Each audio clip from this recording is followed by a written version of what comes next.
What's up, guys, and welcome to another episode of Outdoors and Horsepower 101.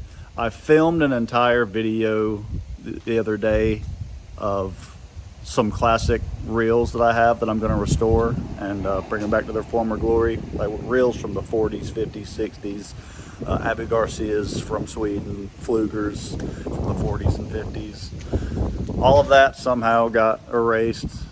I'm dealing with the battles of YouTube and data corruption and stuff lately.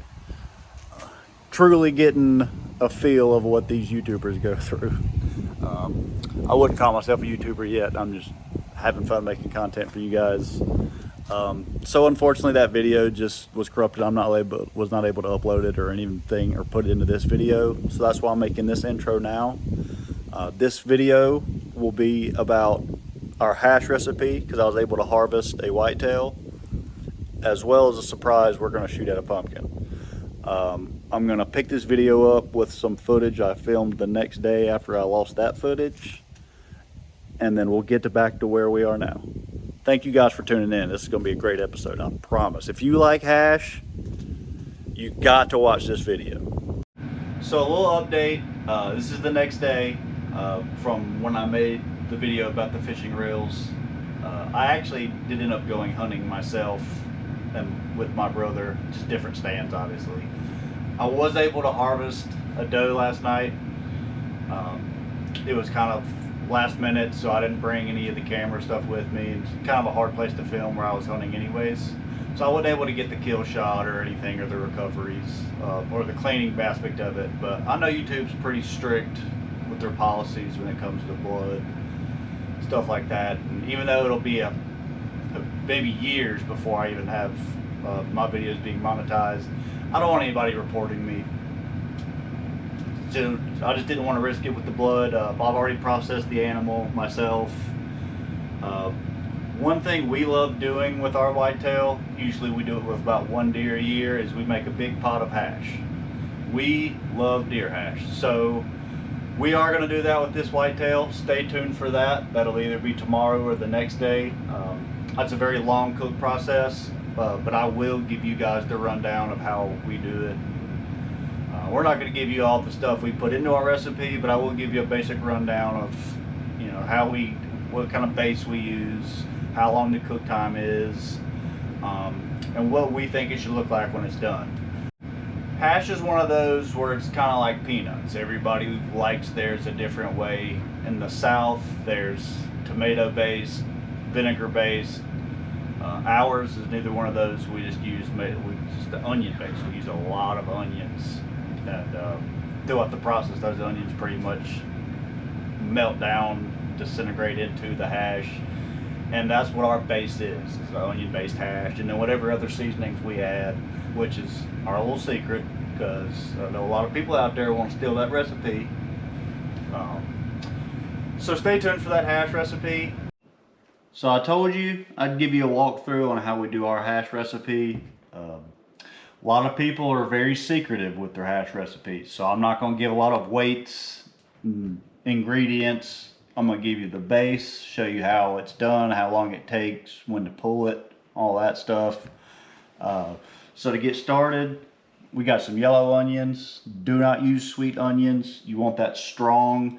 You want yellow onions that while you're cutting them, that you are blinded completely by tears. You want them that strong. That's how strong you want that onion to be. You want a lot of onion. I'm going to show you at the end once it's all cut up what I've got. But again, I'm not giving any weights and stuff because I'm secretive. It's our recipe. I know there's people out there that want it.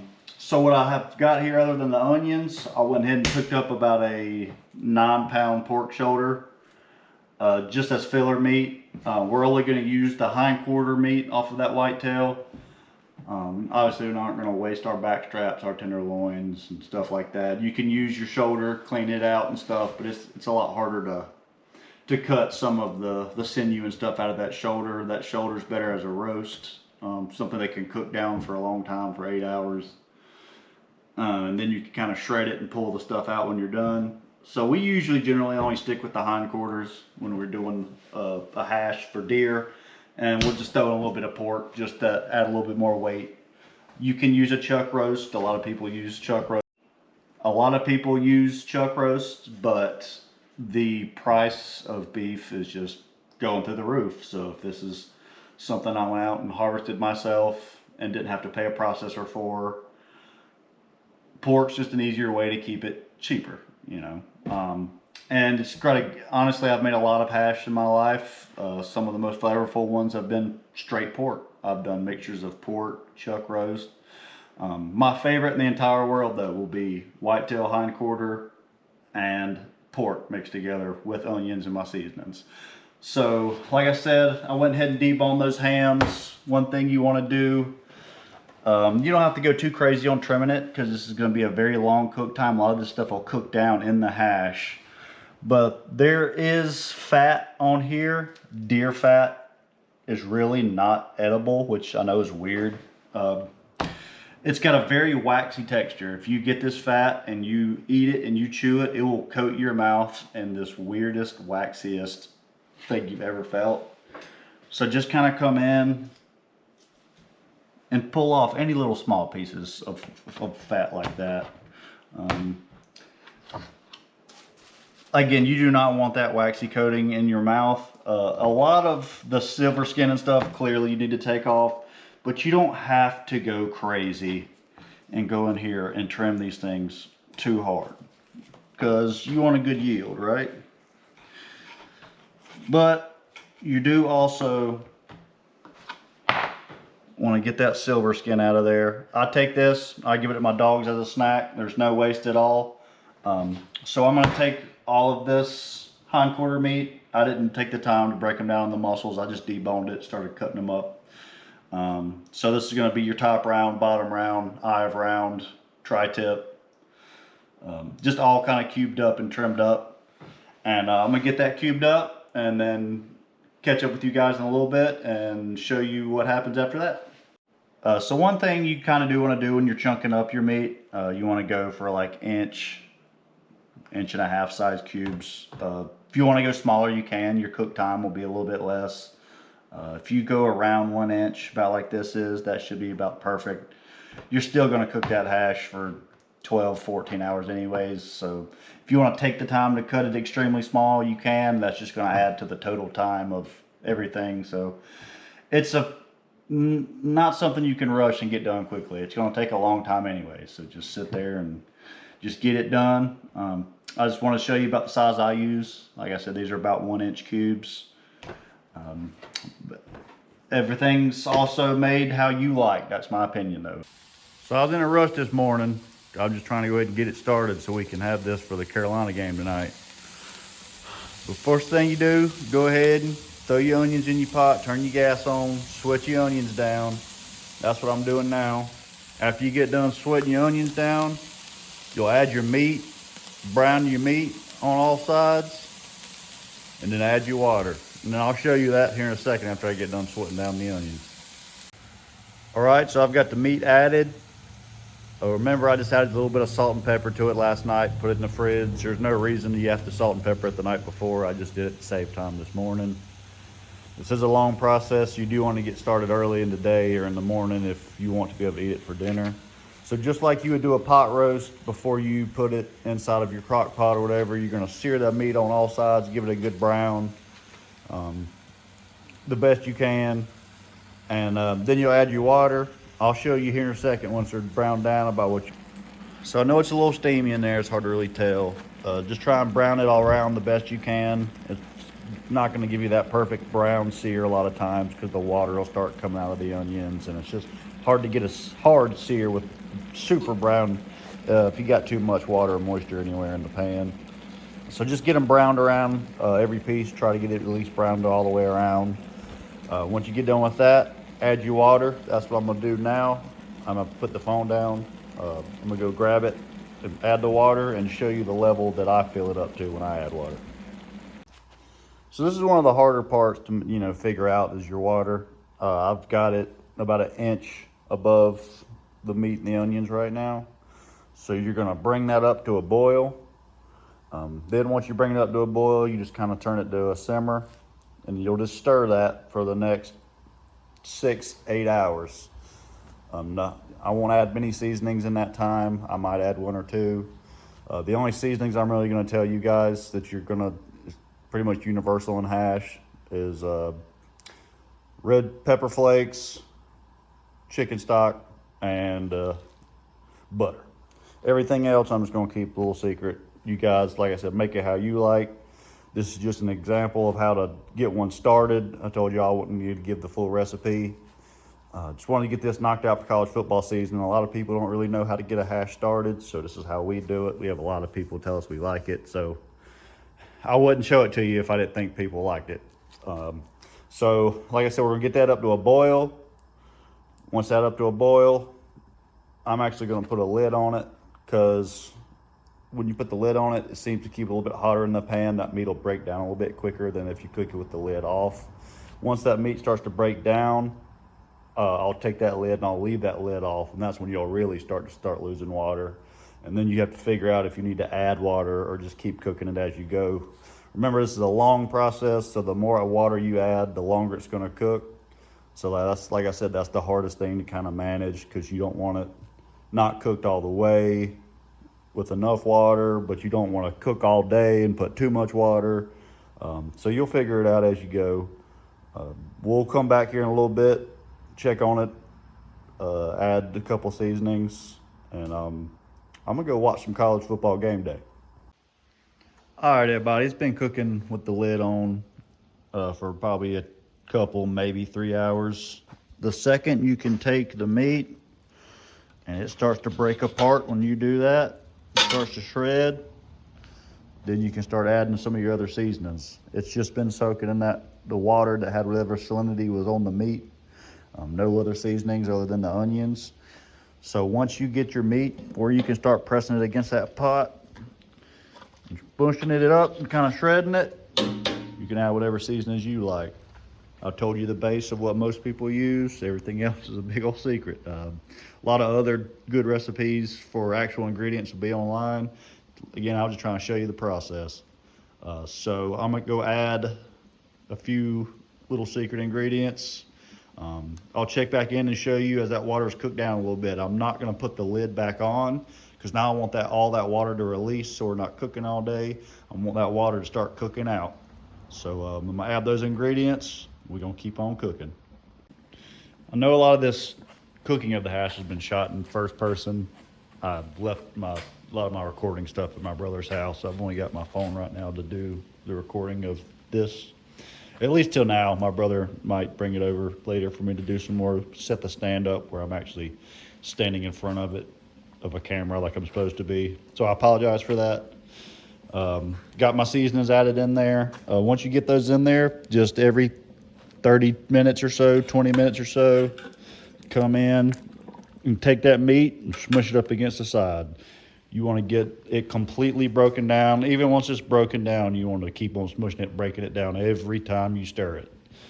Keep an eye on your water level. If it goes down too quick and you look like you're going to run out of water and your meat still looks like it hadn't soaked up enough flavor, just add some more water.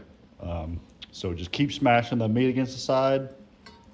The reason I added the pork was also to add a little more fat content. So that fat will release from that pork and it'll rise to the surface. And when it does that, just grab you a pair of tongs and just pick it out and throw it out. You don't want those fatty pieces in your hash. So that's another thing you need to remember to do if you are using pork or something where a lot of fat might release and come to the top. Just pick those pieces out. They're not that great in the hash. So we'll pick back up later once this water's cooked down a little bit. So once you start getting her pushed apart and shredded and stuff, it'll start to look like this. Like I said, those little white pieces are the fat floating to the top. You can still see how some of those pieces, like that one there, still need to be smushed up a bit. Slow process, like I said. Probably got an hour or two left of water left in there. I might add some depending on the flavor once I taste it and stuff. But you're gonna keep on cooking. All right, so once you get here, you're pretty close. For those people who love hash over rice or something, a lot of people like it a little bit runnier. You could turn it off right now and let it would soak up a little bit of that, and it'd be perfect for those people that like to put it on rice, a little bit more of a wet hash. I like an in-between. The other option would be like people that like to put it on a bun and eat it like a sandwich. I'm kind of an in-between. I'll do both. So this has probably only got maybe another 30-45 minutes. You can see that little bit of stuff bubbling on top. There is a lot more throughout the meat that you don't see.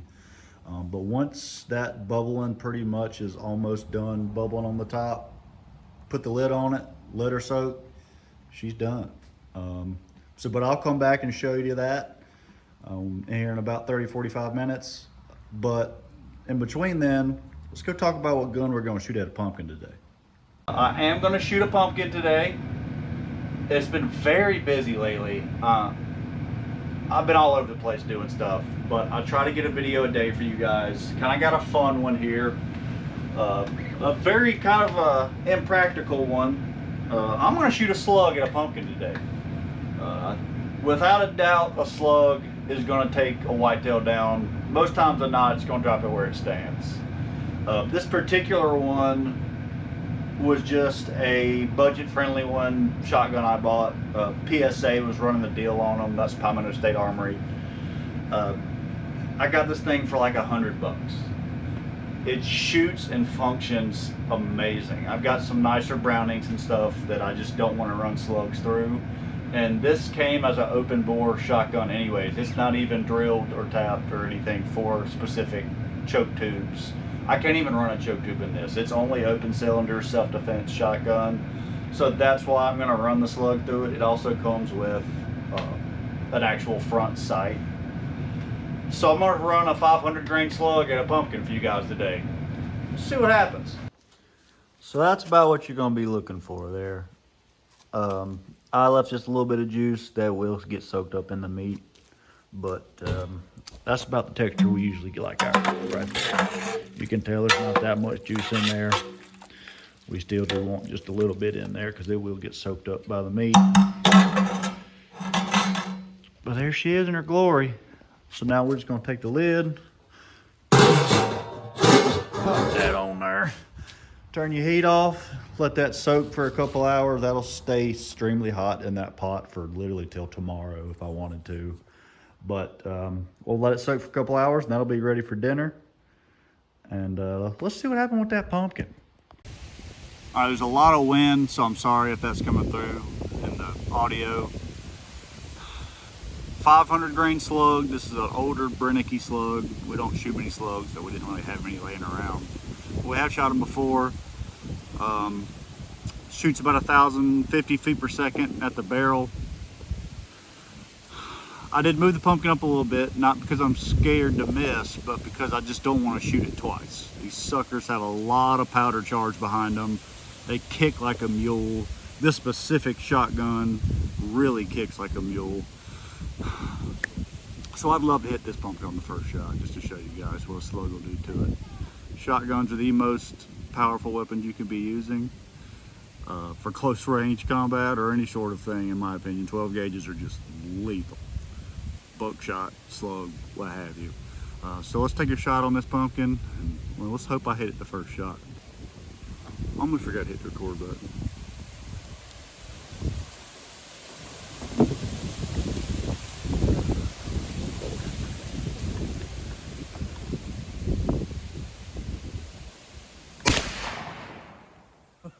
I hit it.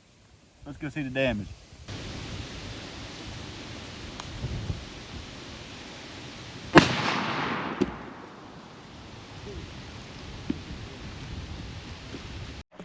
So it's definitely blown it the furthest. There was the box. There's my nephew. That's where it ended up, way over there. Roll it over, show him that hole it showed on there.